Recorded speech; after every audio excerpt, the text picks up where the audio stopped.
yang spirit ini itu yang mengambil karakter yang pikiran itu sekarang mau jadi dewa saya misalkan ya.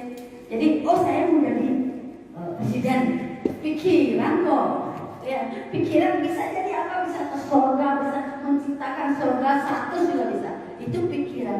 Jadi pikiran ini ya berkorban tidak terbatas. Jadi kebalik ya. Kebalik antara yang pikiran yang raja sama tamas ya.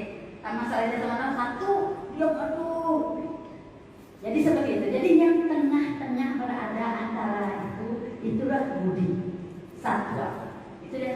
Jadi kalau di bahasanya Lontar di ini tuh biasanya pikiran yang kita suka semua ada pikirannya, hati kita juga ada pikirannya. Tapi pikiran hati itu disebut budi.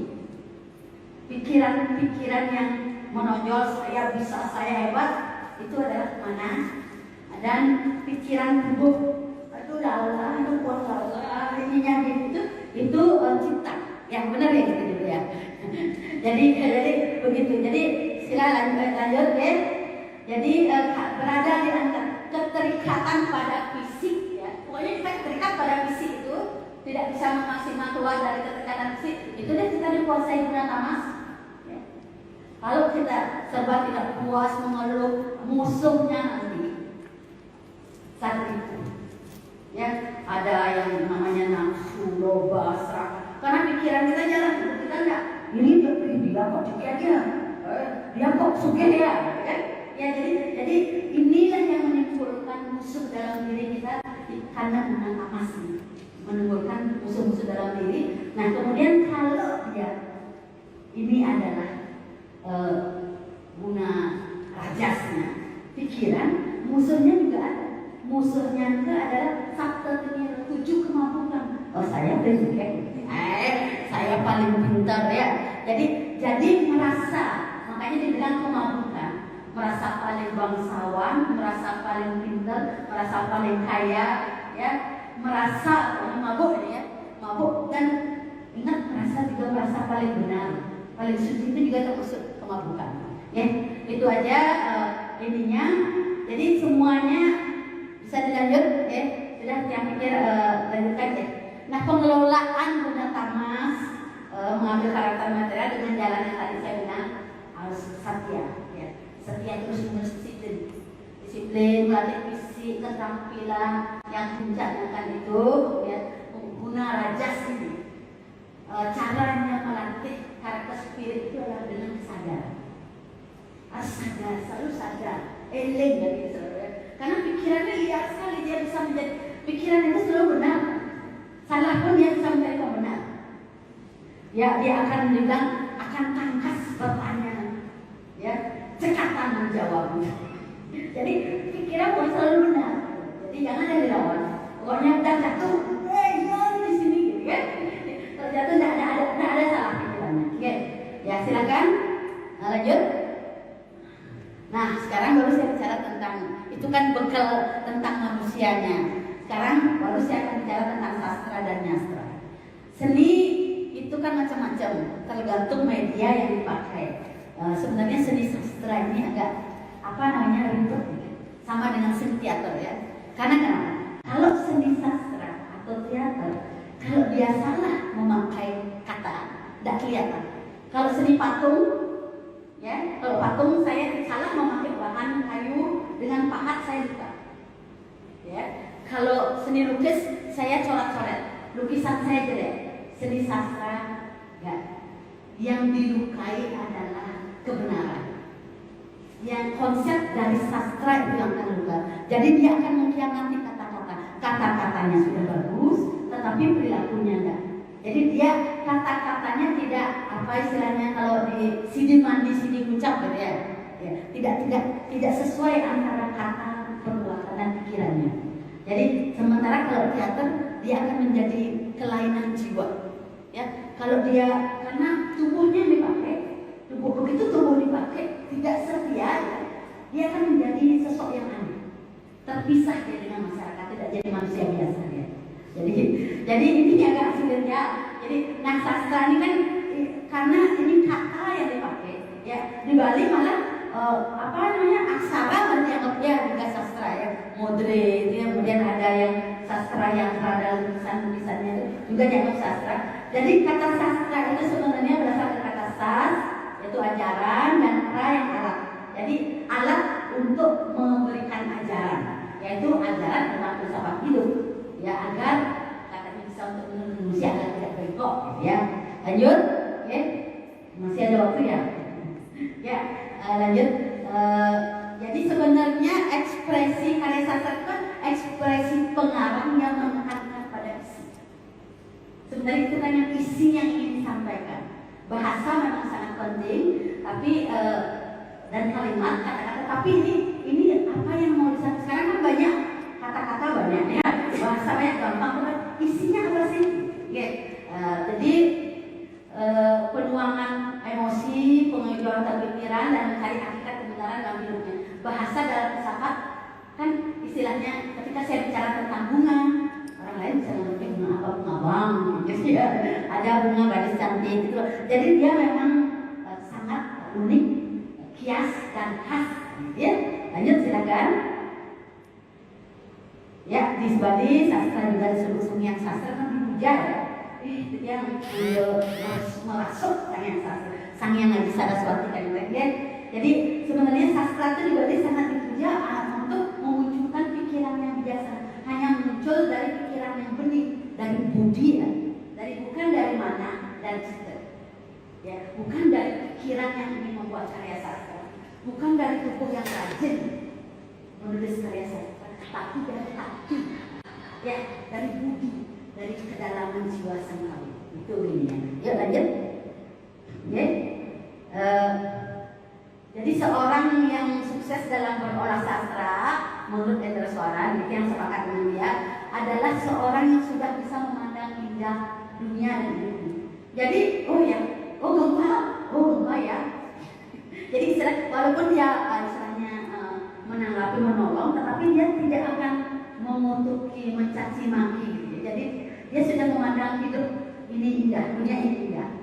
Karena sastra harusnya membangun peradaban berpikir agar manusia semakin tahu siapa dirinya. Jadi sastra harusnya, ya, sebaiknya berguna ya bagi masyarakat lain, pembacanya, terutama bagi penulisnya. Kalau ini yang nggak berguna, ya karena dia kan ekspresi ya, ekspresi paling tidak begitu menulis sastra penulisnya lega rasanya. Ya, bukan berarti begitu saya nulis sastra ada yang marah-marah kenapa namanya saya jadiin gitu ya. Jadi kan nggak bahagia ya. Jadi nanti jadi ada kan memang ada karya-karya sastra yang indah sekali, tapi begitu kita lihat berlaku orangnya kok ya bisa jadi bulan-bulanan gitu ya. Kok karyanya indah. Jadi bukan begitu sebenarnya istilahnya sastra dan sastra di Bali. Ya, lanjutkan. Oke. Gimana kalau perempuan dan sastra? Ya sebenarnya perempuan dan laki-laki, bukan saya sebenarnya agak sulit bicara tentang perempuan dan sastra ya. Perempuan dan laki-laki kan sama-sama memiliki keperempuanan dan kelelakian. Jadi sastra, ini agak unik ya. Sastra sebagai bagian dari seni juga memerlukan keperempuanan dalam hal kesetiaan. Ya, kan sastra kelembutan memilih kata-kata yang bagus, setia mengirimkannya. Jadi banci ya, agak banci kalau seni sastra ya. Jadi mungkin nanti akan dilihat kok para sastrawan Bali yang perempuan pasti kelaki-lakian. Kemudian para sastrawan Bali yang laki pasti kayaknya keperempuan-perempuanan ya. Karena ini kan karakternya dia memang istilahnya androgini ya, ada naraswari ya. Keduanya karena dia memerlukan keperempuanan ketika dia memilih kata-kata yang indah. Ya, ketika dia harus melatih tubuhnya, memerlukan dia kelenturan, tetapi untuk membuat sesuatu yang unik dan bermanfaat, dia melatih pikirannya, kecerdasannya untuk mendapatkan gagasan-gagasan, ya, untuk menciptakan sesuatu yang memang bermanfaat bagi dirinya dan bagi lingkungannya dan bagi pembacanya. Jadi kelembutan perasaan keperempuanan dimiliki oleh semua perempuan, terlebih-lebih perempuan Indonesia ya, dan perempuan Bali. Ya kan secara roh kebudayaan nih Bali ini seorang perempuan itu tugasnya di rumah, nanti berantem, ya tidak ada yang tidak ada tugas. Ayo memimpin pasukan seperti tidak ada seperti itu. kebudayaan itu, kita ngikut, ya. Tetapi bagaimana kita bermain di dalamnya, kan? Jadi mengasah dari roh kebudayaan ini kan kita perempuan Bali secara tidak sadar kan bisa mengasah perasaan, ya, kemudian menghasilkan seni, kan? Jadi dengan menjejaikan, dengan membakar itu konsentrasi tingkat tinggi, itu sudah mengasah keterampilan sehingga begitu perempuan Bali buat, kok bagus ya bajunya, ya, buat pas, ini kok indah. Jadi ini sudah terbiasa, ya, karena roh kebudayaan kita memang seperti ini. Lantas pertanyaannya, kenapa perempuan Bali jarang yang jadi pengarang, ya? Kita mungkin lolos ya. Jadi kenapa perempuan Bali jarang ya jadi pengarang? Ya karena ini kan memerlukan keseimbangan laki dan perempuan. Jadi memang di Bali kan istilahnya terlalu banyak tugas-tugas yang istilahnya asik juga kita, ya. Asik juga dengan tugas latihan menjajaritan, kemudian latihan membuat ini, kan latihan menggambar, kan latihan nari. Jadi banyak keasikan yang cuman melatih kita di dalam keterampilan dan kelembutan. Jadi kemudian yang ini kurang dilatih lagi sedikit, yang kan ada tipe, bisa dilanjutkan ya. Ada tipe manusia, ya. Ada tipe manusia yang, ada 6 tipe manusia, ya. Kalau ada tipe manusia teori yang berbekal dengan teori-teori, bisa baca buku segala macam, ya. Dan ada manusia ekonomi, estetis, agama, sosial, dan puasa. Dan perempuan Bali kayaknya Niki banyaknya di estetis, agama, dan sosial. Ya, jadi manusia kuasanya, tipe manusia kuasanya sedikit. Juga manusia teorinya. Kalau mungkin teman-teman saudara kita yang Cina, ya, kemudian yang Jawa di ekonomi mungkin banyak, ya. Mungkin perempuan Bali juga banyak di ekonomi, tapi tidak sedominan dari suku lain. Mungkin masing-masing karakter kebudayaan bisa mempengaruhi. Jadi mungkin di sini agar bisa banyak menjadi pengarang, perempuan Bali harus keluar seperti menerobos, ya, menerobos untuk menjadi manusia teori juga dan manusia kuasa. Paling tidak kan bisa menguasai membaca, kan menguasai karang. Jadi untuk menerobos ini, ya, itu menurut bisa balik ke, ya, jadi kita harus punya jiwa yang kreatif, ya, harus bisa mengaktualisasi diri kita, bisa cek yang bisa mengaktualisasi, yang bisa kreatif mungkin ada 14 ini, ya. Satu, kita bisa memiliki persepsi akurat tentang realitas. Kalau ini menurut saya detail, karena Bali ini punya, jahitan itu busuk harganya sekian, lalu galuran bunganya lagi 5.000, gitu ya, 10.000, tiba-tiba jadi 50.000, sudah tahu nih. Punya persepsi yang akurat tentang realitas. Ini penting jadi bahan. Jadi bahan untuk mengaktualisasi diri, ya, untuk menjadi kreatif. Ini penting sekali. Kemudian menikmati pengalaman baru. Ya, ini yang masih harus dikeluarin, gitu, ya. Busungnya seperti ini, ya. Kenapa kita tidak campur dengan endongan, ya?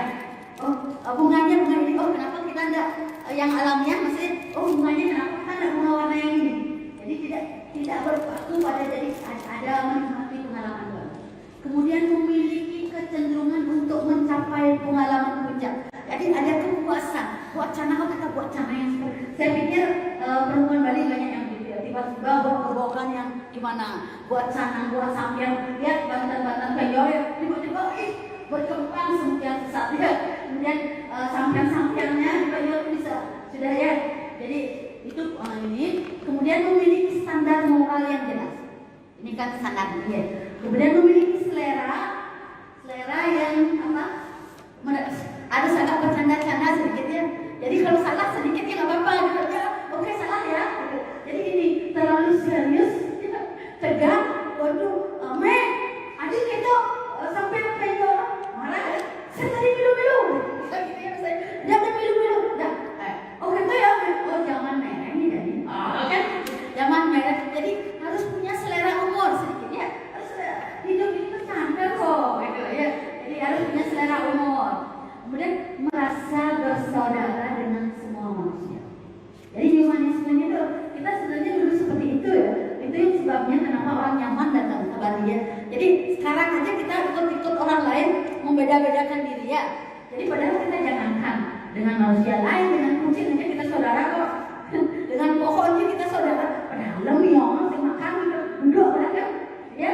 Jadi itu kemudian memiliki hubungan pertemanan yang erat. Kan orang di Bali mungkin kita tidak sadar, banyak orang anggap orang Bali ramah-ramah ini karena semua itu teman. Tamu itu adalah teman, tamu itu adalah apa namanya istilahnya berkah Tuhan, kan itu utusan Tuhan kan gitu dalam kita ya. Nah kan kemudian bersikap demokratis dan menerima orang baru. Agak mirip dengan pertemanan yang berat. Nah membutuhkan privasi. Ya kadang-kadang kan kita perlu waktu sendiri. Tidak selalu sosial. Kadang-kadang perlu nangis di kamar mandi. Ya perlu punya kamar di mana pulau pendidik kalian mengalih kesaktian kan. Kadang pengen tenang. Seperti itu nggak? Itu tanda dan ciri-cirinya bebas dari budaya dan lingkungan. Nah ini yang biasanya orang Bali kadang-kadang nggak berani. Mungkin saya termasuk bebas ya, sedikit berani lawan ya. Maksudnya gini, bebas dari budaya dan lingkungan. Kalau yang punya konsep ini, kalau misalnya kita harus memetik tunjung dalam tantri ya, tantri, gimana caranya agar apa namanya air kolam itu tidak keluar kan itu? Ya kita buat tunjung dalam hati kita. Jadi untuk yang komunal kita jangan ganggu, kalau itu kita habis kita lihat. Tapi untuk diri kita bisa bersifat liar, ya, demokratisnya untuk orang lain. Tetapi untuk diri kita harus berani menerobos. Yang penting kita yakin apa yang kita lakukan itu benar, ya. Maksud moralnya jelas, ya, tidak berbohong, kemudian tidak mencuri, tidak menyakiti, ya. Kemudian kreatif tentu, spontan, melihat sesuatu langsung punya gini ada, oh ini bagusnya pakai ini, oh kenapa ya dulu kita pakai istilahnya kuningan itu pakai daun-daun yang paku pipit, ternyata paku pipit itu menyerap yang lain-lain itu, terutama menyerap energi panas. Jadi petir semua kita sebenarnya di dalam semua ini jenis cemara itu juga seperti itu. Okay? Jadi semua sebenarnya kita melihat sesuatu ya, oh ini yang termasuk orang yang agak suka maksud melihat seperti itu, melihat menikmati ini maksudnya spontan melihat sesuatu. Kemudian yang terpenting yang tadi Amas itu tidak lebih berpusat pada permasalahan, bukan pada diri sendiri. Kadang-kadang kayak COVID sekarang ya, COVID. Aduh kenapa ya COVID bikin ini? Jangan terpusat pada ini, tapi pada permasalahan. Sekarang COVID loh, apa yang harus kita lakukan ya? Jadi paling tidak yang melihat sisi positifnya COVID itu kita menjadi lebih sensitif dengan kesehatan. Dulu kita gegabah ya disiplin, cuci tangan ya, atau begitu kita merasa panas langsung nyari lolo kayak apa. Kalau dulu kan ya, jadi yang dapat datanya itu sebenarnya COVID ini ternyata kalau dibanding angka kematian sebelumnya jauh lebih sedikit ketika COVID. Jadi sebenarnya menurut yang bukan berarti saya setuju ya, maksudnya bagaimana kita melihat permasalahan itu kan pada diri kita ya. Kemudian mengakui sifat dasar manusia yang bahwa perlu pergaulan, bahwa unik setiap manusia ampuro nih ya. Sering sekali ada mainan dalam ampuro ya. Sering sekali ada mainan gini. Nanti melek, perlu membayar, mentiang gini, konyang nggak mau melek kan? Maksudnya jangan kita dengan cepat karena semua manusia itu unik. Ya, semua punya alih lahir, punya pebayungnya sendiri. Tapi jangan sampai kita terjebak ikut-ikutan menjadi istilahnya agen-agen multi level marketing yang nggak jelas gitu ya. Ya maksudnya ya istilahnya merugikan kita sendiri ya. Kemudian tidak selalu ingin menyamakan diri dengan orang lain. Ya, ketika saya nyamannya pakai baju hitam. Ya, asal tidak ke pulau kan kita pakai baju putih, kita pakai baju hitam kentara. Maksudnya tidak ada tujuan untuk menonjol gitu ya. Tetapi kalau acara-acara tertentu yang bisa oke, kan jadi seperti itu. Jadi nggak apa-apa kalau memang nyamannya seperti itu. Istilahnya daripada saya ikut-ikutan minum es, biar saya sakit di rumah, ya nggak apa-apa saya minum teh aja gitu. Jadi seperti itu. Jadi harus perempuan itu kalau mau maju harus bisa mengaktualisasi dirinya, kemudian sebagai diri kreatif ya, kemudian harus meningkatkan sedikit, membuat sedikit mindsetnya ya, bisa sebagai manusia tawuyu dan kuasa. Ya, mungkin sudah nih kan? Yuk lanjut, sudah habis ya, semua terima kasih. Baik, terima kasih Bu Mas. Jadi itu tadi penyampaian sekali pemikiran dari Bu Mas. Lagi Bu Dumi. Gak apa-apa ya. Jadi tadi Bu lagi mau santai. Jadi itu tadi sudah disampaikan mengenai perempuan dan sastra. Jadi dikaitkan dari bagaimana menjadi manusia, kemudian dari filsafat juga berbicara tentang Brahmapatitatwa dan mengaitkan dengan karya sastra lainnya, dan juga adanya mengaitkan triguna seperti itu. Jadi untuk menjadi perempuan yang maju kita harus mengaktualisasikan diri seperti yang telah disampaikan oleh Mbak Mas tadi, ada 13 ciri, jadi harus terbuka, kreatif, spontan, dan lain sebagainya. Jadi mungkin teman-teman atau rekan-rekan yang telah bergabung, jika ada pertanyaan bisa langsung diketik di kolom komentar seperti itu. Nanti akan dari tim akan menyampaikan kepada kita, dan nanti akan diskusi secara langsung bersama Mbak Bung dan Mbak Desi. Jadi selanjutnya kita lanjutkan ke narasumber yang kedua. Ini ada Mbak Jengek di sebelah dia, ada Mbak Desi untuk waktu dan tempat, disilakan. Terima kasih, moderatornya cantik luar biasa ya. Padahal tadi pemaparannya Ibu Mas, kalau dibaca ini makalahnya kuliah berapa jam ini ya, tapi moderatornya sangat fokus Bu Mas ya. Luar biasa, fokus sekali. Sebelumnya saya ingin kembali mengucapkan terima kasih banyak ya untuk kawan-kawan URW Media, karena saya pikir di situasi COVID saat ini masih memberikan kesempatan kawan-kawan dan kami di sini untuk saling berbagi ya melalui kegiatan diskusi yang dikemas oleh URW Media ini. Kalau tadi Bu Mas mengatakan, mohon maaf ya sebelumnya, saya kalau Bu Mas sangat sudah senior di teater, saya sangat kenal dengan Bu Mas, tidak bisa diam, harus bergerak ya, biar pemanasan istilahnya.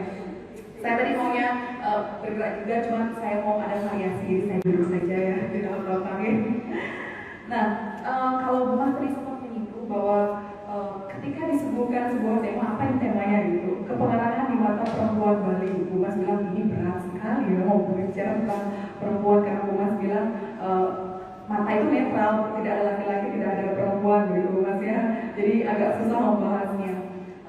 Saya mencoba untuk mencari apa yang diinginkan dari tema yang diusung kali ini tentang kepengarangan di mata perempuan Bali. Ada dua pertanyaan mungkin yang bisa saya tangkap di sana. Bagaimana pengarang perempuan memandang tentang perempuan di Bali, atau ada pertanyaan lain, kepengarangan di mata perempuan Bali. Bagaimana pengarang perempuan memandang dirinya yang perempuan Bali dan seorang pengarang. Itu yang mencoba saya tuliskan, keinginan dari tema yang diusung kali ini, sehingga kemudian saya menemukan sebuah judul untuk makalah kecil saya, perempuan pengarang adalah jalan keluar bagi perempuan menyoal peran sebagai perempuan itu sendiri.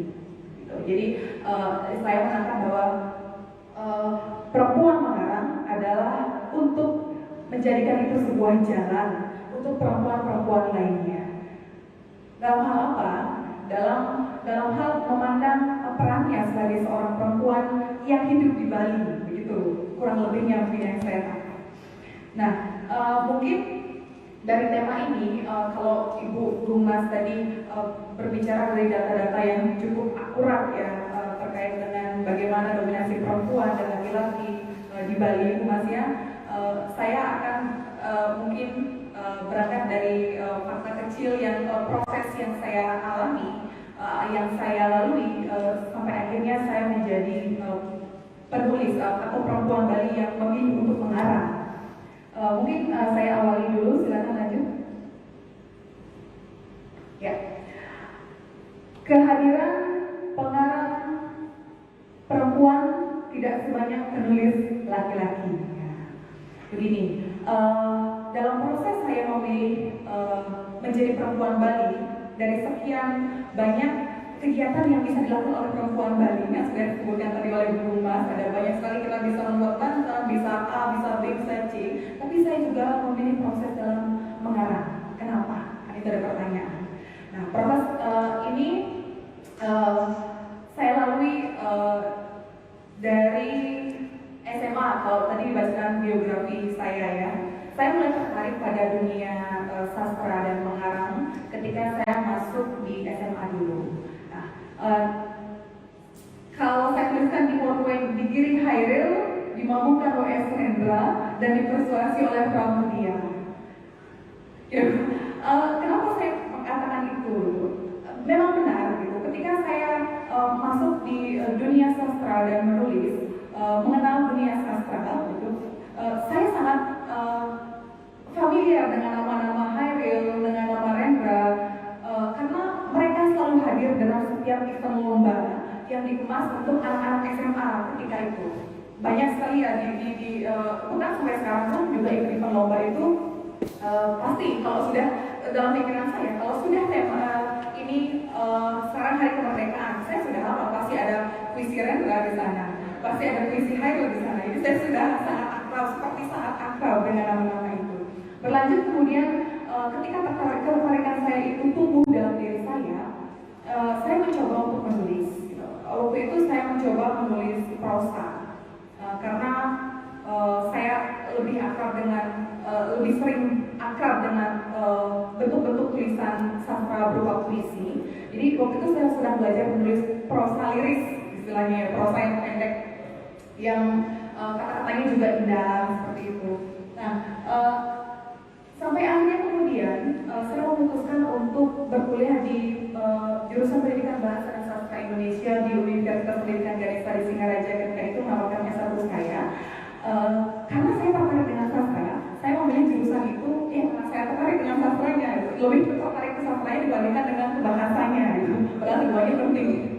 Nah, ya, lalu saya mulai belajar tentang sejarah sastra Indonesia ketika itu.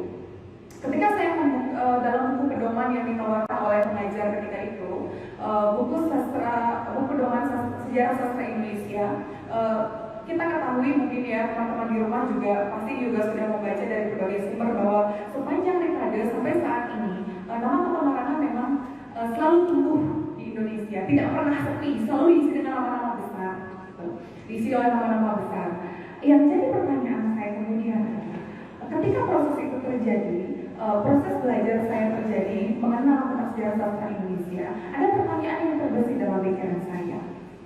Kenapa Hairil yang mampu menggiring saya, kenapa Rendra yang bisa memabukkan saya, dan kenapa Pramudia yang berhasil mempersuasi pikiran saya, kenapa tidak ada nama lain Hadini yang sebenarnya itu tercatat juga dalam sejarah sastra Indonesia meski tidak banyak, Mas ya, begitu. Nah, ini jadi pertanyaan sampai seolah-olah pikiran saya ketika saya belajar tentang sastra Indonesia didoktrin bahwa pengarang itu adalah laki-laki, yang menjadi penyair atau menjadi sastrawan adalah laki-laki. Jadi ketika saya belajar tentang sastra itu, sastra adalah laki-laki gitu. Dan ketika saya masuk di dalamnya, wah, saya belajar sastra ini sangat baru bagi saya gitu. Sebenarnya padahal ada nama-nama di dalam sejarah Indonesia itu ada nama yang ini, hanya saja ketika saya belajar itu tidak banyak diperkenalkan, entah karena apa ya. Saya juga belum begitu mendalami tentang hal itu, hanya dalam rekaman ingatan saya. Saya juga sempat mengikuti beberapa tentang diskusi perempuan dan